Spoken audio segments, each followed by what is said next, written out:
Yo les refs,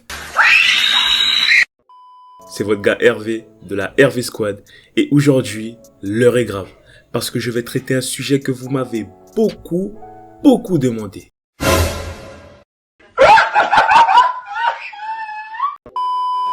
Celui du Paris Saint-Germain. L'été dernier, le club a fait venir Messi, Ramos, Hakimi, Weshden, Thanos, LeBron James pour au final...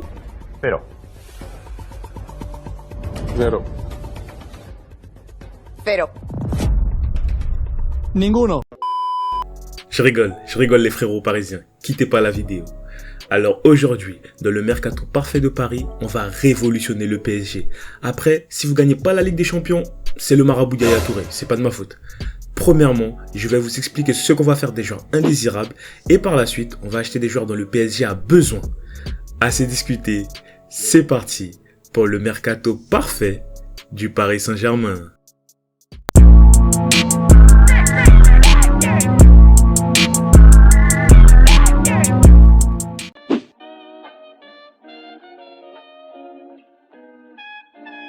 Au niveau des ventes, le PSG fait partie de ces clubs qui ont donné de super salaires à des joueurs qui ne sont pas au niveau auquel le club attendait.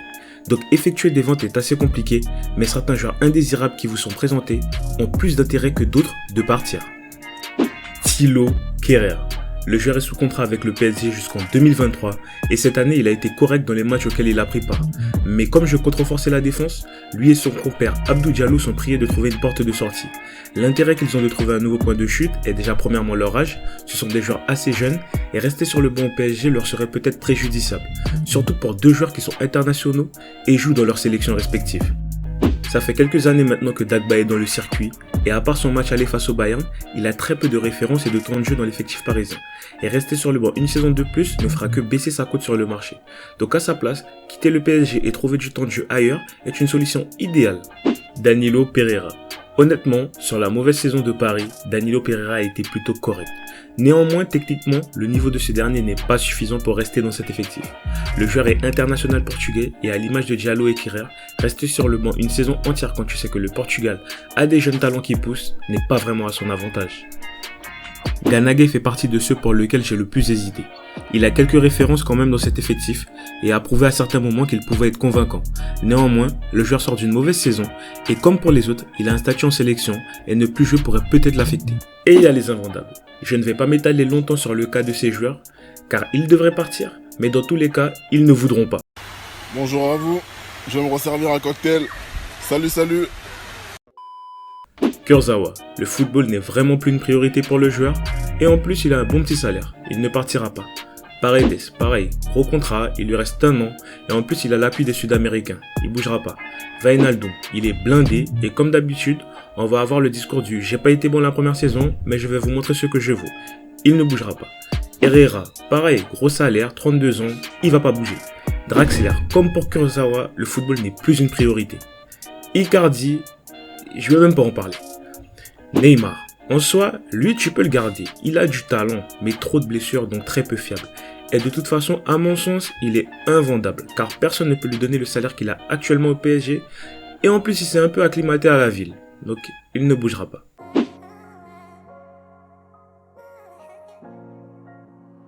Au niveau des prêts, j'ai réfléchi, et je pense que pour les jeunes joueurs talentueux que Paris possède, la meilleure des choses serait de les prêter en Bundesliga.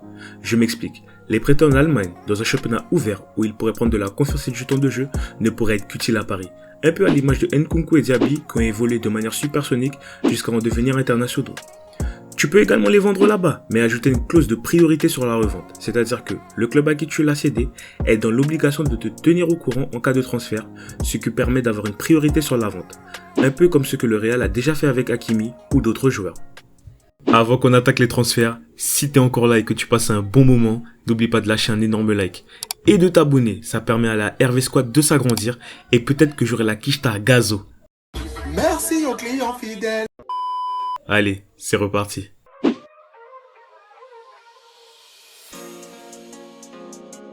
Le poste de gardien de but n'est clairement pas une priorité. Donnarumma et Navas sont deux excellents gardiens. Selon l'Italien, il devrait être le numéro 1 l'an prochain. Quant au gardien costaricien, on s'attendait à un départ dû à la frustration d'avoir perdu sa place de numéro 1, mais il a finalement laissé entendre qu'il resterait car sa famille et lui sont bien à Paris. et parce que t'as un énorme salaire enfoiré.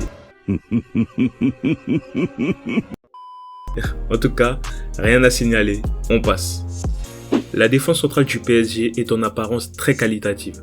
Quand tu peux te vanter d'avoir Marquinhos, Bisous papa. Bisous papa. On est là toujours pour toi.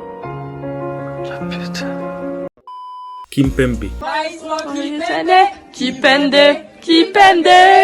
Ramos, Gritaremos con más fuerza una vez más. Vamos a ponerle ganas. en apparence, c'est du haut niveau. Néanmoins, on l'a bien vu face au Real au match retour, cette défense manque cruellement d'un leader naturel.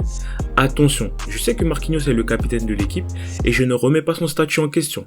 Néanmoins, à mon sens, Marquinhos est plus pour moi un leader dans le jeu qu'un capitaine qui sait redresser le navire quand il chavire.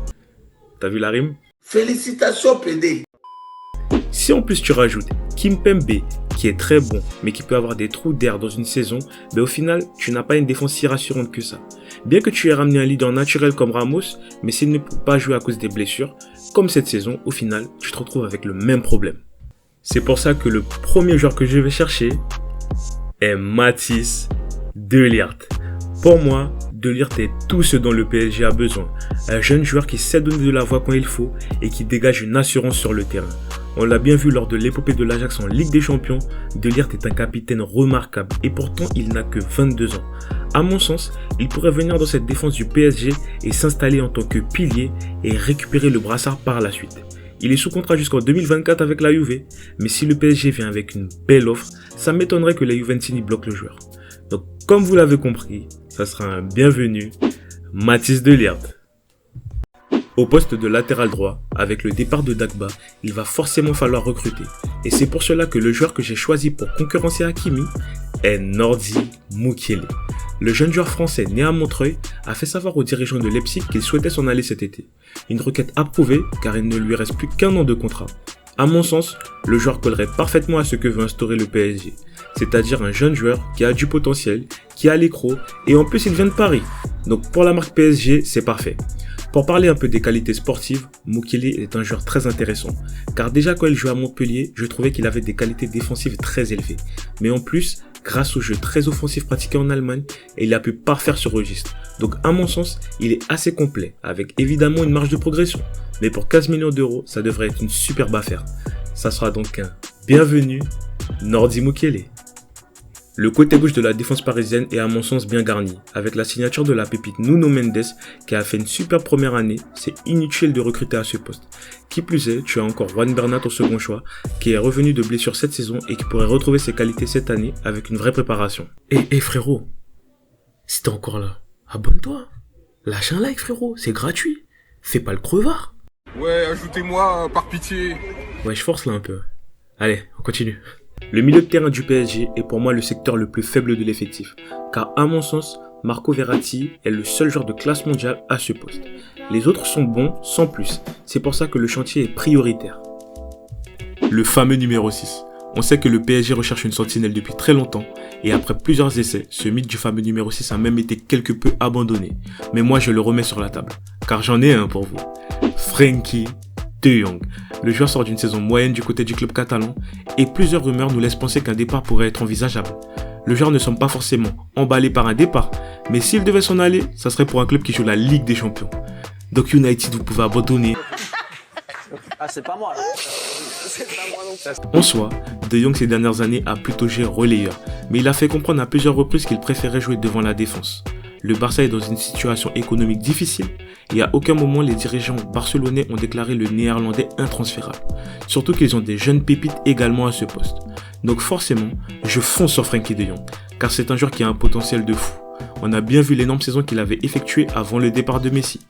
Quand il est mis dans de bonnes conditions, c'est simple, c'est un joueur spécial. Donc ça sera un bienvenu, Frenkie De Jong. Pour la position de relayeur, je vais être honnête. J'étais à fond sur Renato Sanchez. Je trouve que c'est un joueur avec énormément de qualité qui aurait pu parfaitement coller avec la nouvelle direction sportive du PSG. Malheureusement, le joueur est proche de signer au Milan AC. Donc je n'ai pas fait compliqué et j'ai validé 2 pistes qui sont sorties dans la presse. Seko Fofana. Quel joueur! Après une excellente saison, le joueur lensois pourrait quitter les Sons et Or afin de continuer sa progression fulgurante. Voilà un joueur que le PSG ne doit pas laisser passer. L'Ivoirien est tout ce dont manque cruellement l'entrejeu du Paris Saint-Germain. Un joueur fort physiquement, grand, capable d'éliminer, de marquer et de faire des passes décisives. C'est simple, il est complet. Au lieu d'aller chercher un Pogba qui te coûtera une blinde en salaire, autant prendre un joueur comme Seko Fofana qui a la dalle et qui a envie de prouver qu'il peut aller très haut. Plusieurs sources approchent que 20 millions seraient suffisants pour convaincre les Lensois. Autant dire que tu ne prends pas énormément de risques au vu de l'indemnité, bien qu'elle peut monter, car tu es le Paris Saint-Germain. Et en plus, le salaire du joueur ne sera pas non plus hallucinant. Donc comme vous l'avez compris, ça sera un bienvenu Seko Fofana. Le dernier joueur que j'ai choisi pour compléter le milieu de terrain du PSG est Lovro Mayer. Vous avez certainement dû entendre son nom être associé à celui du PSG ces derniers temps. Et pour être tout à fait honnête, j'ai été agréablement surpris, car depuis un moment je me disais que le joueur serait un remplaçant parfait à Modric au Real. Bien qu'il ait une marge de progression, mais on sent déjà dans son jeu cette douceur balle au pied, cette capacité à faire le lien entre le milieu et l'attaque, et à distiller des ballons parfaits aux finisseurs de son équipe. Cette saison c'est quand même 6 buts et 8 passes décisives, et je pense vraiment qu'au PSG, avec un Mbappé devant, ses stats pourraient être encore plus impressionnantes. Comme vous l'avez compris, ces deux milieux sont des joueurs de Ligue 1. Et au lieu d'aller chercher à l'étranger, on a souvent pointé du doigt le PSG car il ne venait pas chercher les talents du championnat. Eh ben je pense que c'est le moment de le faire. Donc c'est un bienvenu, Lovro Mayer. En attaque, on laisse une place préférentielle à Léo Messi. C'est vrai, il sort d'une saison un peu décevante, mais il reste l'un des meilleurs joueurs de l'histoire de ce sport. Lors de la finalissima contre l'Italie, il a été incroyable. Donc forcément, Messi sera toujours titulaire. Un autre titulaire indiscutable de cette attaque, Kylian Mbappé. Le football, il a changé.